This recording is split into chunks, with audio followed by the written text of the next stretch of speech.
Atras naman siya. Siyempre, ganyan lang talaga yan, di ba? No. No, laway. Laway.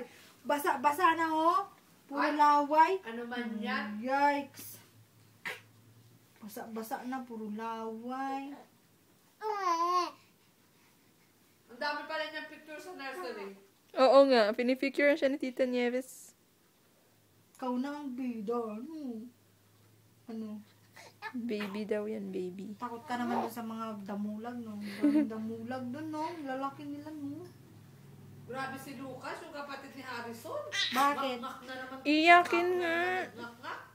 Doon nga daw Sa siya. nursery ka ba, tita, kanina? Hindi, nakita ko lang.